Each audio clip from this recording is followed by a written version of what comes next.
Ladies and gentlemen, welcome back to another episode of Inside the Mirror podcast. I'm your host, Kyle David. If you didn't know, now you know. Today, I'm back with a guest who I'm super excited to have on. This man is kind enough to get up here early in the morning and have a cup of coffee and chat with me and you, if you're listening. So, without further ado, Josh Etress, thanks for being here, my friend. Yeah, Kyle, I appreciate the invitation and I'm thankful to be a part of it. So Did I glad say your name right? Is it Josh Etress? Etress is correct. Good, good, good. You're one of about 1 in 100 who get it right. So I'll take that, What's man. the That's a other win. names? Is it Etress? How do they say it? Usually like Estrus, they put an E in between the E and T. Maybe the stress part, I might like cause a little stress in their life or something like that. But I want to applaud you, man. I love the energy you bring to the podcast. Like two Thanks, minutes bro. in. Look, man, I don't know. Give credit to my pops for giving me good genetics. That's what we're Yeah, saying here. yeah. Well, hey, man, I'm excited to talk to you and kind of get the rundown on who you are. That's kind of your job. That's not my job. Can you give us the rundown? Like, what's the 5, 7, 10 minute overview of like who are you, where you from? Like, give us the description. Yeah, man, I'm glad to. I mean, I think it would be remiss if I didn't start with I've been married to my wife, Shelby, for 11 years. We Come on. have 3 boys. So we have Chamberlain, Ace, and Knox. They're all named after historical figures. So we could talk about that later if you wanted to. And then we have a daughter on the way that's due in October. Congrats. And that's a big, obviously, a huge component of my life. And something that most of my world revolves around right now. I grew up just southeast of Atlanta. I didn't come from much. Went to Berry College, a private college in Rome, Georgia, on a scholarship for people who do community service. So I did like 1,800 hours of community service in college so that I could put my way through. And then I became a Christian. So I'm a person of faith. I became a Christian in college, and that radically altered my life. So I went on staff with a ministry called Campus Outreach, which is all about multiplying Christ-like leaders. And that had a huge impact on my life and teaching me leadership skills and how to engage people and build relationships and teach other people. And then after that, I moved to Birmingham, Alabama, which I love Birmingham. It's the Magic City. I'm in Nashville now, which I also love. But I moved to Birmingham and I started training new staff in Birmingham and across the country on how to raise financial support. How do you go out and invite people to partner with you in ministry and to donate towards what you're doing? Most people don't enjoy raising money. I loved it. I thought that was a blast. And I got to train people in doing that. And then I had the opportunity to work for an early stage startup in Birmingham called Wild Spark and help build that from the ground up. And it was a ton of fun. And I loved the relationships I built there. And then my last opportunity, at least on the work front, is here in Nashville, Tennessee, with a company called Anchor Investments. I'll tell you, the really fun thing that we do is we actually have 3 hotels that were former churches that we completely renovated. And then we give away half the profits on those hotels directly to those experiencing homelessness. And so that's what I love about my work now. We do have 25 other properties, Kyle, but they're I won't say they're not fun, but they're different. We take old Kmart's and completely renovate them and then bring jobs back to the community. So, that's what I'm doing now. I love to read, love to write, love to play some pickup basketball when I can. I'm a pretty basic guy. I'm pretty vanilla when it comes to hobbies and interests. I do have a flower garden, so that's what I like to note as well. Let's go. But yeah, man, that's a little bit of my story, and unbelievable parents and siblings, and still close to my family, and thankful for all of them. So yeah, thanks for asking. Yeah, man, thanks for sharing. So we have a lot of similarities, right? Like as you say, great parents. I'm also blessed by great parents, believers. So there's a lot of alignment here. I'm curious, just to maybe start like more towards the beginning, like, so you said you found Christ, or I guess technically Christ found you, if we're being real here. That's right. Yeah, that's right. Where did he find you? What were you doing? What was happening? Completely lost. That's where he found me. I mean, it's a good place to be. Both my parents became believers through a ministry called the Navigators, and they were in the military. And so that did shape my life growing up. They were very involved in their local church, and we're always serving and doing ministry with our neighbors, and, very active in the way that they served the church. But, I was the third son, and quite frankly, I knew all the answers, but I had very little interest in actually following Jesus Christ. And so, when I got to college, I had an older brother who was really very kind in that he continued to reach out to me week after week saying I needed to meet someone on staff with Campus Outreach at Berry named Kevin Dilbeck. And finally, I told my brother, if you'll leave me alone, I'll meet with this guy. So I Just get called. off me. Yeah, I was like, leave me alone. I'll call this guy. His name was Kevin, and he had a big impact on my life. He was a significant influence on me in college, and we're still great friends. But he asked me if I wanted to host a Bible study on my hall in my freshman dorm. And I thought, if I do this, then I can tell my parents I'm in a Bible study. And, they won't ask me about things that I'm doing in college. And truly everything about my life when I got to college was about me and my kingdom and my world and really making my name known. And I can go down, this story further and further of like freshman class president and at every party and at this and this and this. And but God used Kevin's influence and another friend of mine, Amato Ortiz, his influence to make it clear to me that I was a sinner who needed Jesus and that I needed to repent of my sins and place my faith and trust in him fully. And so that happened the summer of my between my freshman year and sophomore year, and that radically reoriented my life. Mm-hmm. So when it comes to faith, if you come to know Jesus Christ and follow Jesus Christ, then your life tends to change pretty radically. That's what happened. About it. So that's right. There's a little more background on how that happened, but that's the story. There it is. I'm curious. So, right, you were with Campus Outreach. You said it. You're helping people raise money at some point. Sales, right? It's sales, right? Yeah, it's persuasion, right. Whatever you want to call it. And then you hop into WildSpark and help build sales here.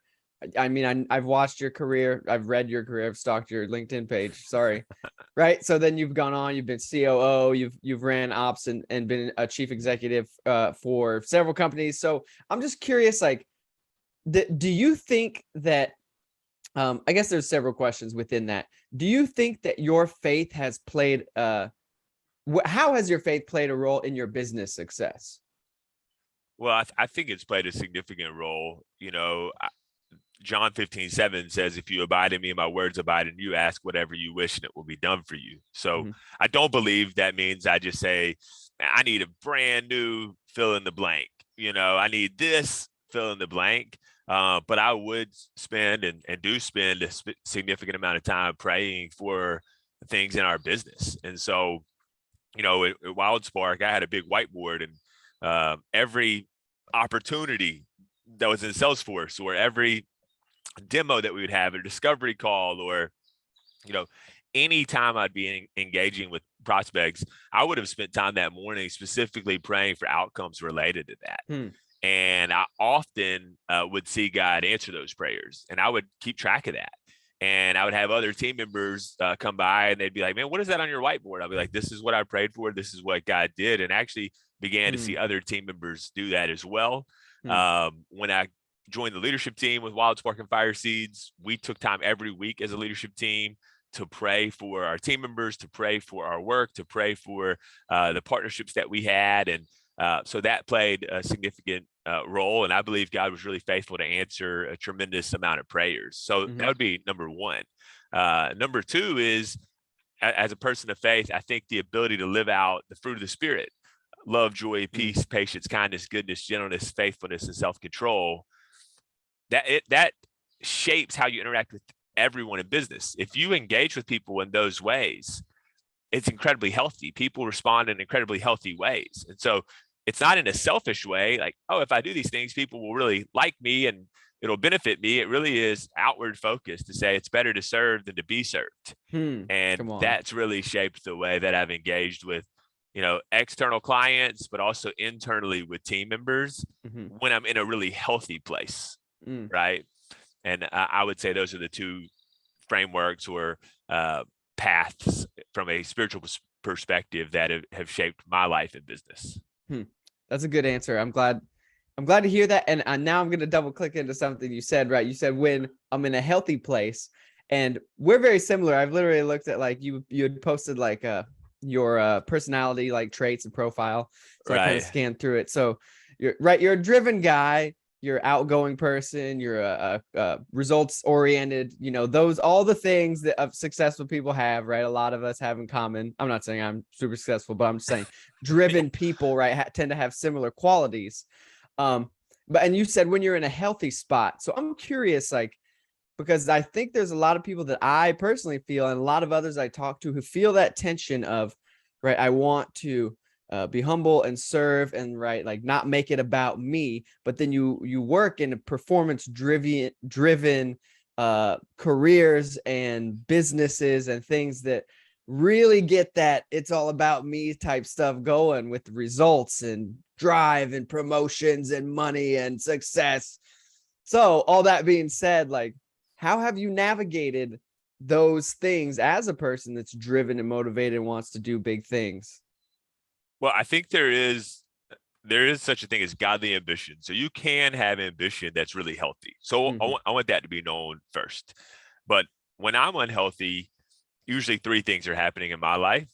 I'm usually seeking more control, right? So I end up becoming more domineering, or more involved in things I don't need to be involved in, or I'm driving accountability in an unhealthy way where it's like, hey, I need daily updates. I need this, this, this, and this. So I start trying to get more control when I'm unhealthy. When I'm unhealthy, I care more about what other people think of me.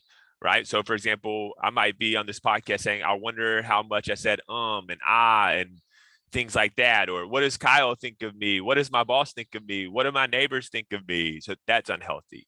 Or I think about how much am I achieving? Right. So I need success and achievement. And that becomes something that I'm really targeting, not what I'm actually trying to accomplish in my work or with my team or with the vision of the business that I'm in. So I call that the concoction. That's the deadly concoction for me: control, success, and approval of others. Again, and we'll talk about a lot of topics here, but as a person of faith, I know the opposite of those is actually the truth. So as a follower of Jesus, I'm actually my healthiest when I give up control, not when I gain control. Right. I'm actually my healthiest when I know that all of my approval comes from Christ and Christ alone, not from others.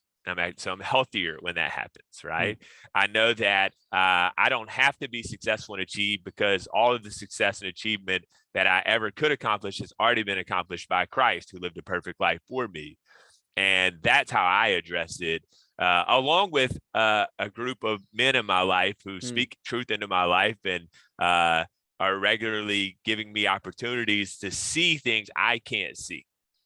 So, if you can find yourself a group of individuals, whether that's a small group in your local church or a group of other leaders that you're surrounded with, that you can go to and say, hey, I can't see everything in my life, and I want to open up my life to you and give you a chance to speak in where you see things that are unhealthy. That's an incredibly healthy thing to do. And then lastly, my wife is she's very keen on when I am out of sync and I'm not using or living out the rhythms that are healthiest for our family and for her and for work and for others. And if you have a spouse like that, rely on them. They know you better than anyone else. And if they're telling you something, it might be painful to hear, but it's likely true. And you need to really listen and ask a lot of questions. So, Kyle, that's how I've gone about it. I love it. I think I was going to ask you practically how do you do it, but then you answered it with basically saying community, people, accountability. That's so interesting because, whether it's my dad or other people that I seek wisdom and advice from that are further along than me, every single time they reference some type of community or accountability externally. So it's just interesting to hear the constants with successful people, right? Well, growth happens best in the context of community. And I tell that to my team. I told that when we would hire new sales development reps at WildSpark, I would do all of my trainings with campus outreach in the context of groups.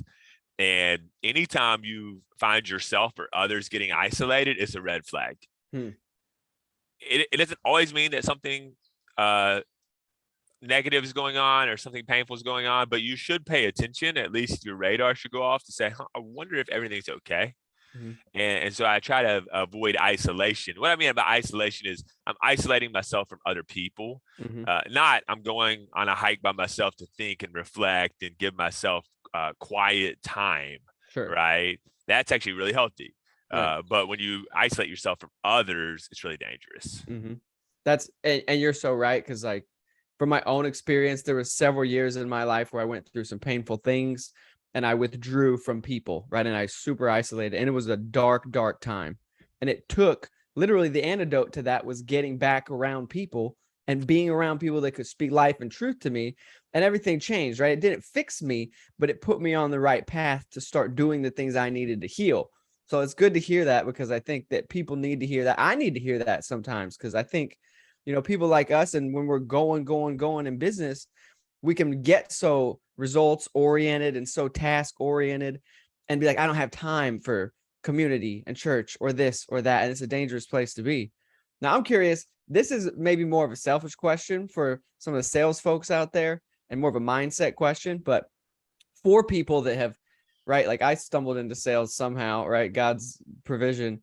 But for people that are getting into their career, whether they're young or they're taking a pivot, but people kind of, in the tech and the software space and just the sales space, I guess, people that are getting into it and want to be a COO, a CEO, but they're a sales rep right now.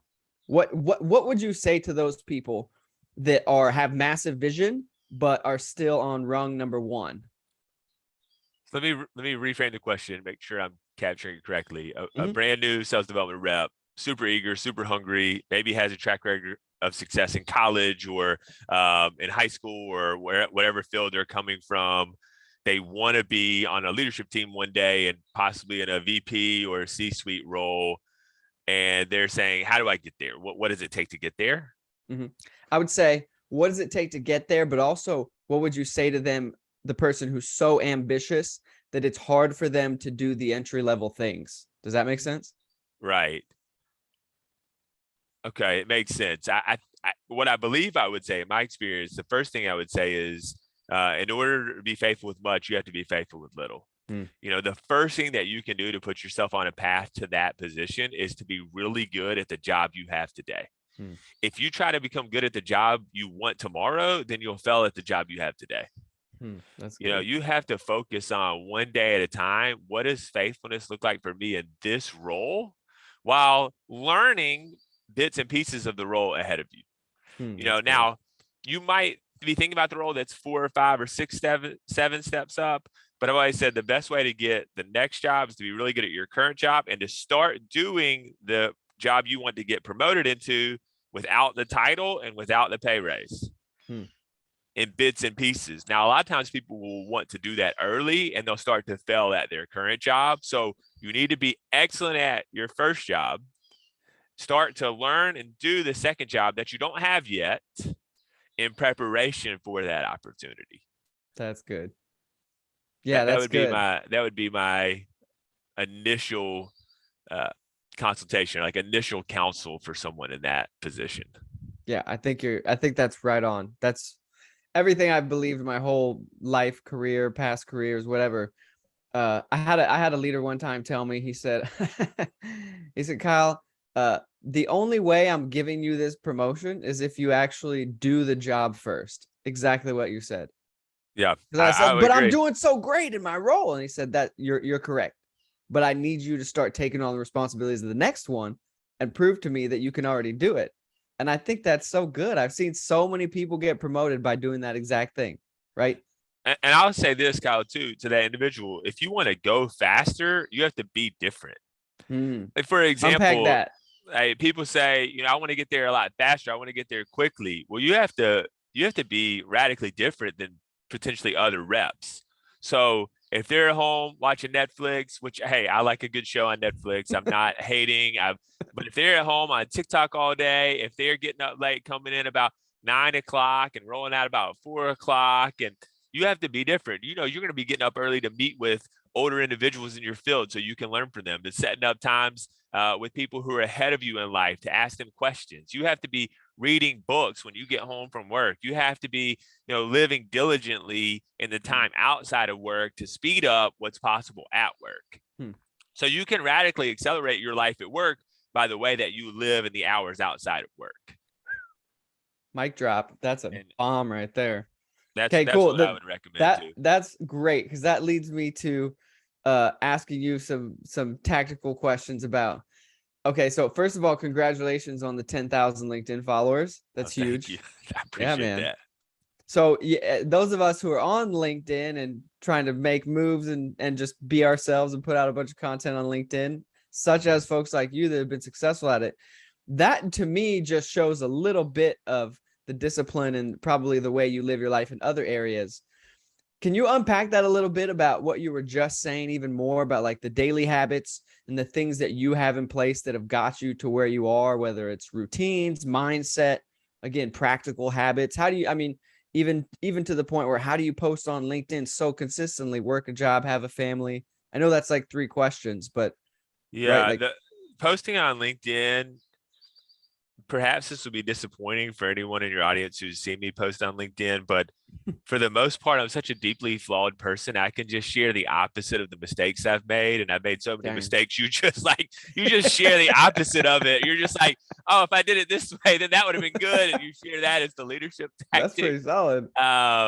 You know, there's a few questions there. There's some basic habits that if you do well will make you, generally speaking, successful. Mhm. You know, and I'll pull up a few of mine if I can get to them, just to share some context with you. But if I'm going to be successful, I need to drink 100 ounces of water every day. So I'm just going to drink 100 ounces of water every single day. Okay, great. I'm going to spend time studying my Bible and praying every single day. So I want to do that early in the morning before my kids get up. They're going to get up about 6. So when I'm in a really healthy space, that means I need to be up about 5 or 5:15. I'm not a crazy person who's getting up at 4 or 4:30. You know, 5 o'clock to me is really, yeah, I know, it's really tough. And that's something that needs to happen. I'm going to try to work out 30 minutes a day. So it's like, okay, at least 30 minutes. Some people are doing 75 hard and they're doing 45 minutes in the morning and 45 minutes in the evening. I'm like, I got 3 kids. I'm involved in my local church. I got a wife. Like, I can't do that. But if I was single in my 20s, I probably could do that. Yeah. So just, I got to move my body 30 minutes a day. And sometimes that's more rigorous. And sometimes it's like, I need to do yoga and just stretch, but I've got to move 30 minutes a day. I'm going to try to read 10 pages of a book every day. That's actually how I began reading kind of a lot of books, or reading more. Is if you read 10 pages a day, you end up sometimes reading 40 or 50 pages a day. Right. So you're going to do that. I'm going to try to spend 2 hours a day without my phone. That's going to be great for me and really healthy. I'm going to try to sing 3 hymns with my sons. Right. There's a great book called Timing by Dan Pink. He says that when humans sing together, your heartbeats link up, which is pretty fascinating. So I can't go deep into that study, but you actually end up finding a similar rhythm at a heart level. So it's really powerful to sing together. I have a terrible singing voice, but I still enjoy it. And I also can't read music, so it can be pretty bad sometimes. Can we have a preview? Can you give us a little riff or a note? I don't think so. I think I'm gonna hold on that. You know, that's fair. I'll hold on that. So those are a few rhythms. I mean, I try to send an audio text or encouragement to a friend every day. It takes me 30 seconds. I'll handpick a friend. I'll just send them a note highlighting the 1 or 2 things that just stand out to me about their life and who they are. That goes over really well. I mean, it takes no time at all. It's more time figuring out who am I going to send this to today than it does to actually send a note or message. So those are just a few things. And then there are weekly habits as well. All right? I need a weekly planning time. My wife and I need to make sure we have a weekly sync up where we're on the same page. Then you'll have I have some biannual rhythms that are healthy, 8 hours of day of prayer and evaluation. So I'll do one coming up in August, and that's really healthy to realign as well. So those are a few basic habits. None of them alone are life-changing, but in combination, you can really live an incredibly intentional life in that way. Now, I like all I heard there was just discipline, right? Like small habits done consistently, discipline. Do you use like a calendar? Like what's your practical steps for discipline? Do you have a checklist? Are you a calendar guy? Do you just have the rhythms ingrained in you? over time, some of them become more ingrained, but it's very quick to come out of them. So I find when I go on vacation, coming out of vacation, it takes me like a couple of weeks to get back in rhythm. That's been a pattern, for the last 10 years. So are they ingrained in me? Once you get them up and running, they typically are. There's a few apps that I use. One is called Coach.me. It's super straightforward. You can just make a list of 10 things every day and mark it off if you did it or not. Oh, I love that. So it's really straightforward. I personally, to stay organized at work, I use Asana. So that's more for a work perspective. And I follow a lot of the time management strategies from Jordan Rayner's book, Redeeming Your Time, in terms of how I think about my day and the way I think about my time, which we could unpack further as well. Yeah, those are the two main ways. Just keep track every day as best I can, and then go from there. And then something I've been trying recently, which I've enjoyed, there was a book released by Dr. Benjamin Hardy called The Gap and the Gain. And in the book, he says every day at the end of the day, before you go to bed, shut your phone off about an hour before you get into bed. But you're going to write out the 3 big wins from the day. And then you're going to write out what are your 3 wins for tomorrow. And you just check them every day.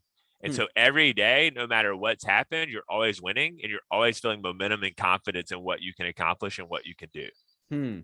And that's been a new exercise that I've implemented, and it's been really good. It's been really healthy, and I don't have 3 wins for today, so I didn't do it last night. We had friends over, but that has been something I think is a very powerful tool for setting the trajectory of each day.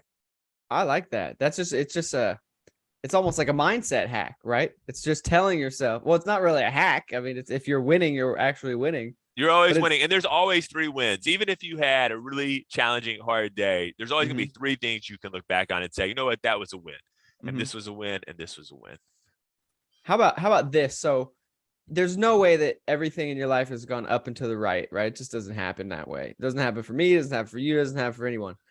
When you ran into whatever XYZ speed bumps that have occurred in your career, in your personal life, whatever, what's the mindset of someone that presses through and continues on? And what are maybe some things that have worked for you? Right? We're not perfect, but what are some things that have worked for you in those times where, whether at work, you're like, we missed the quarter, or in life, you go, man, I really messed up there, or that was painful, or whatever. What's the mindset that you have when these things in life you encounter that are tough? If it's okay, Kyle, I'd love to share some challenges I've faced just to give the audience a chance to hear more. Please. Coming out of COVID, right after COVID hit, it was a tremendous amount of work to think about how we would keep our business afloat and what we would do and how we'd go about it. And about 4, 5, 6 months into that, in the summer of that year, I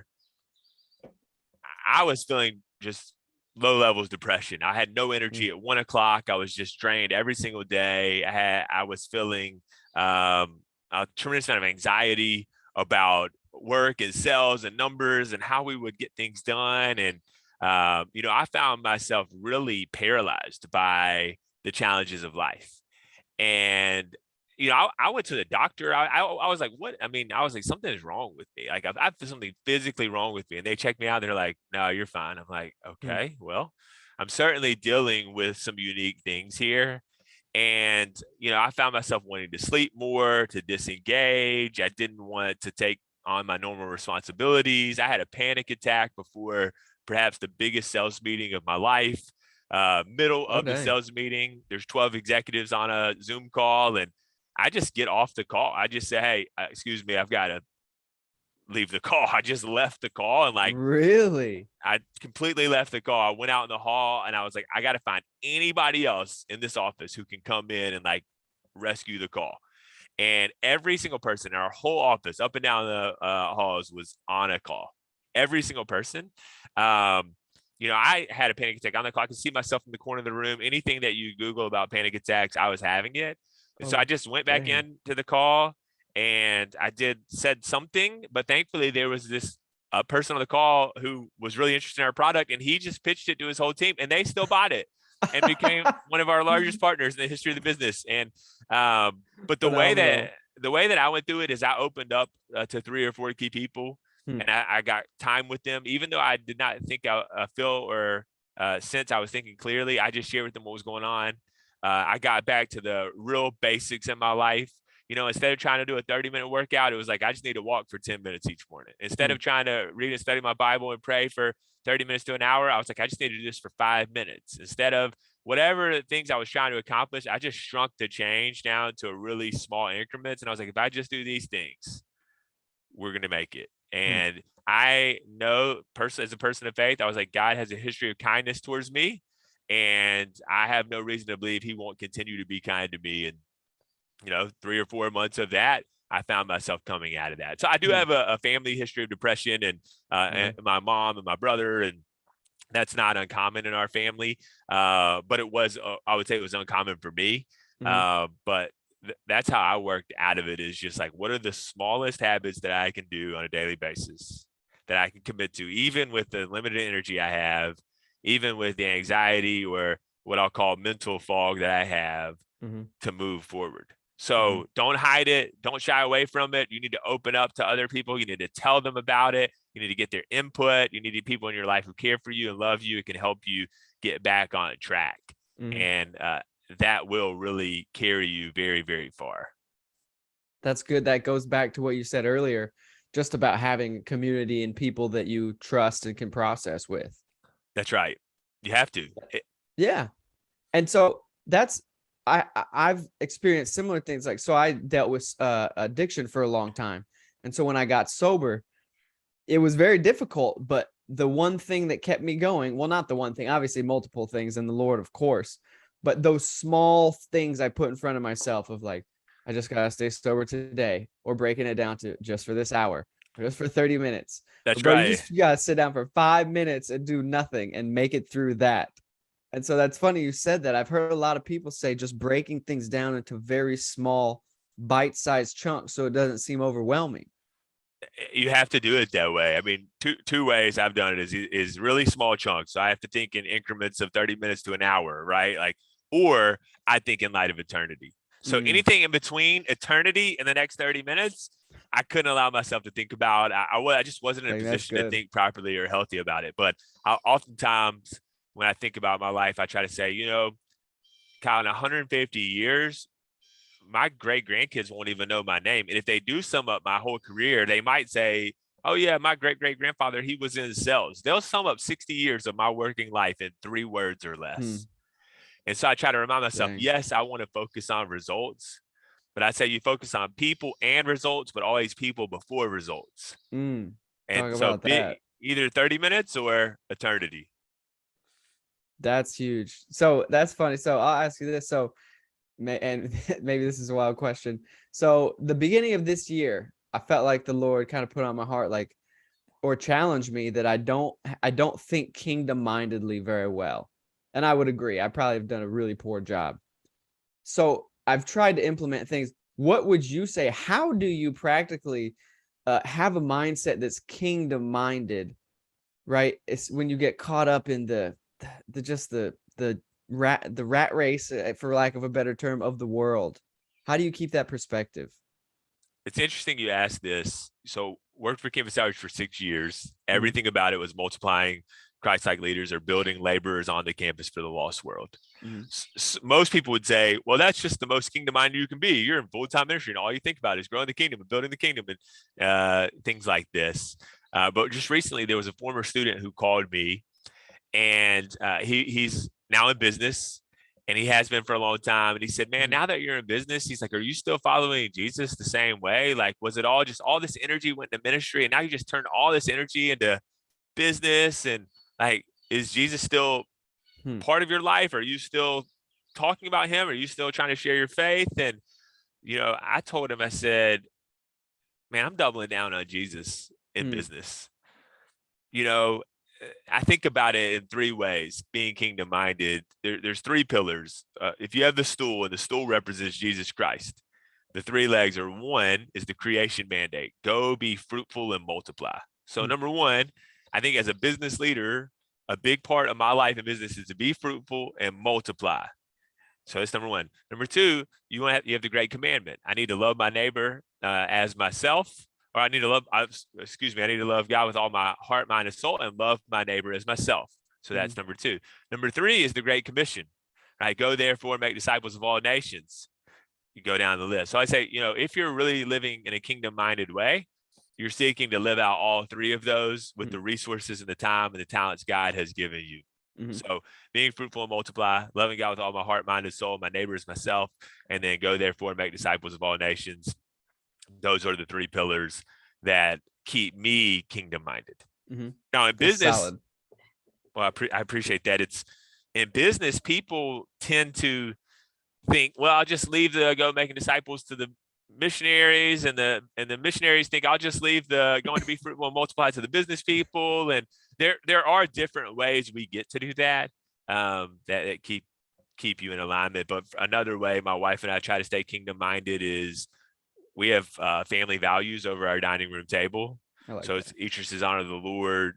We're generous, we initiate, we persevere, and we pray. It's hard, at least for me, to not be kingdom minded when I'm being generous and giving away what God has given me. That's good. So the more I give away, the more kingdom minded I am. The more I try to keep and protect and make my own, the less kingdom minded that I am. Have you heard of family teams? I'm not familiar with it. Okay, well that's for a whole nother time. But it's one of their suggestions. It's is having family values. And doing basically what you're doing is like living on mission in all that you do, right? And making it front of mind for your kids, for your family. So that's interesting you said that. I'm gonna have to dive into that for myself. So for this is an interesting question and something I've had to kind of wrestle with, and not really wrestle with, but just like really process. Have you ran into issues with being in business, but also talking about your faith? Have I ran into issues being in business, also talking about my faith? Yeah, I've run into issues before. I've had a deal that at the last second they said, "Hey, we're not going to work with you all. We've come to find out there's members of your leadership team who are Christians, and we can't do business with you all because of that." And what some of the beliefs of Christianity are, but that's very rare. I would say that's the exception, not the rule. I mean, the general rule is if you're actually, I find if I'm actually living as a true follower of Christ, it enhances our business. Like I spoke about the fruit of the Spirit earlier, right? I'm going to care for people in a different way. I'm going to engage people in a different way. I'm going to try to think for their interests and not my own. I'm going to try to live with an incredibly high degree of integrity. I'm never trying to, in the sales perspective, I'm never trying to catch someone or trap someone or trick someone or, I would give a disclaimer on every call. I'd say, hey, Kyle, if at any point during our conversations, you think our product is not a fit for you, I want you to have a tremendous amount of freedom to let me know. And I'll do the same for you. Does that sound fair? And they'd be like, that sounds great. And I say, hey, and at this point moving forward, you and I are on the same team. We're shoulder to shoulder. But if you ever need to get off the exit ramp and we're not a fit, just let me know. Otherwise, I think we're going to be a great fit, and let's figure it out together. And when you have that kind of deferential spirit, that deferential, hey, I'm actually seeking the best for Kyle and his team, you end up winning a lot of deals because people know you actually care for them and you're trying to figure out what's best. And you have to, as a person, you have to care about the person more than the deal. You have to. And when you do that, you end up being successful. And so I had no problem detaching from the outcome of a deal. And that played a big impact. But beyond that, being a person of faith, I would say it's been a net win. I mean, I don't know how to say. I would still be a person of faith if it was a negative. But in my experience in business, it's been really good. Good. It sounds like God's hand has been on your career and your life in many ways. That's what He does, right? Like that's His provision. Is that it doesn't always look the way we want, but at times He's going to bless us in ways and being faithful. That's why I asked that, is because when I got back into business, I took a long break. But anyways, I had a tough time when I had a leader be like, hey, you got to be careful with like the way you talk. And like, you reference God and the Bible and all these things quite often. And for a minute, I was defensive and struck. I was like, no, like that's what I'm here for. And then I had a talk with a buddy who's a good friend and mentor, and he said, Kyle, almost same things. He said, Kyle, just keep living your life the way you're living it. You don't have to that's fine. You don't have to let them tell you, you don't have to say those things. Live in a way those conversations happen naturally. I Yeah. was like, man, that's good. That Because the was defensiveness in me is like, don't tell me what to do. I'm here to tell everybody about Jesus. And they're like, well, maybe. that was a good leader in your life, to tell you that. I've been blessed in my experience. Every organization I've worked with has sought to glorify God. So, I mean, it Good was deal. kind of the DNA of the organization to begin with, and so I actually couldn't speak to my brothers where they work, and I won't share their work environments, but think large institutions, S&P 500 or higher education, where they have to think differently about the way that they speak and engage in their faith. Now they're still very faithful and they are followers of Jesus, but there's more at stake for them in their roles. I mean, it is. We've talked about it, and they've had to take a different stand oftentimes than their leadership and others in the organization and continue to move forward. But I will say, if you're really good at your work, it tends to buy you a lot of runway. If you want to talk about your faith or you want to engage around your faith, if you're really good at what you do, it just buys you more runway. You have more freedom to speak about it. And then you speak about it from a personal perspective. So we're like, man, how's it going with your deals? And you say, I've actually been praying for these. It's been really good here, X, Y, Z. Or, hey, what'd you do this weekend? Well, you know what? I go to church every Sunday. This is what the lesson was on. If you're actively living out your faith, then you're going to talk about your faith because people are going to ask you about what's going on in your life. You just tell them what's going on. That I like that. It's the attraction model, right? Like in a way, it's like, hey, I'm just gonna live this way. And as you come and are like, that's interesting, what's going on? Opportunity, boom. Yeah, that's right. That's good. I really like that. I know I want to honor your time. We got 2 more minutes. Last question, I guess. And again, it's kind of selfish for people that I know will probably listen to this. Was there ever a time when you were, because a lot of my friends and people and peers are in sales, right? Was there ever a time where your identity got super wrapped up in outcomes, quotas, metrics, and you had to untangle it? The answer is yes. I think anyone in sales has felt that and experienced that. When you have to get in front of your leadership team and present the numbers on a quarterly basis at your quarterly offsites, and they're either good or they're bad, you're going to fall on either side of the ditch. So it's like, if they're really good, and, I remember, and there was one year where I felt just extremely blessed. We were doing SMB deals. We had found a really specific niche, and I had 100 deals signed on the contract line, like in a year. I mean, we were just motoring. Like, it was just like we had gotten into this. Essentially, all these people were connected in their businesses, and it was going really well. And when that happens, it's easy to think, man, I'm the greatest salesperson that ever lived. Like, you really can get into a place where you're like, man, look at this. Like, all I got to do is like have a conversation. They're about to sign this contract, and but that's not where you need to be. And that was a year where I prayed the most for the deals, and I spent the most time trusting the Lord for the deals. And as you see them come in, but the answer is, of course, like, if there's any time your results are being measured, visibility creates accountability, and accountability is uncomfortable. So it's like, if the results are visible, there's going to be accountability. Accountability is uncomfortable. So you're going to feel uncomfortable. Why? Because did I hit this? Where are my numbers? Where am I at? And you begin to think like, well, who I am as a person is directly tied to my work. And you have to remind yourself that you are not your work.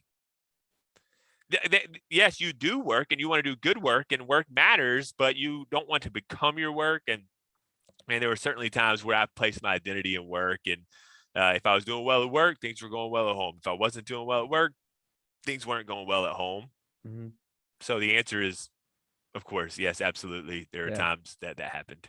I think that's just good for people to hear, like, that even people that have reached your level still have had times where they've had to be like, all right, this is not my identity. Because, right, what if the company burns down? Are you still you? Yeah, it's important. You have to remind yourself that. And it's temporary. Yeah. I mean, think about it. Like the amount of technological change the last 10 years, products that have become obsolete, products that have popped up in the last 12 months. How long will you be with this company? Who in 5 years, what do you want people to say? Man, that guy, he just crushed his numbers. Like, great. I hope you crush your numbers. I hope you do well. Like, or do you want them to say, man, that person right there, like they were really committed to impacting the other people they worked with. They were really committed to investing in the people around them. They really played a key role in my development as an individual and as a person and future leader. And that's where I put a lot of my time, energy, and effort when I was in the full-time sales role. And I put even more of it into my new role as Chief Operating Officer at Anchor Investments, because that's really what matters. I never really loved sales. I loved our product. So I don't really love, and I'd be careful saying this, I don't really love commercial real estate and hotels.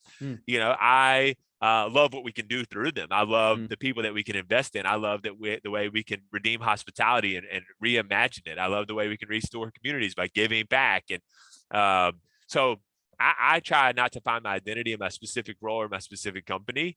I want to find my identity in Christ and Christ alone, and allow that to be an overflow of the way I do my work,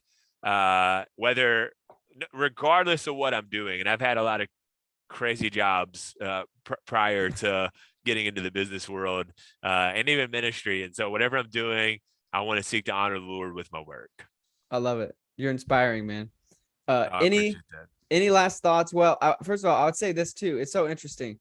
I've had a lot of conversations the past 2 weeks with godly Christian men in business. And this is random and I'm gonna drop this and we'll let you go. It's so interesting, the amount of believers that are either in business or in flux coming into the business world. I just see, feel, and hear this shift that's happening.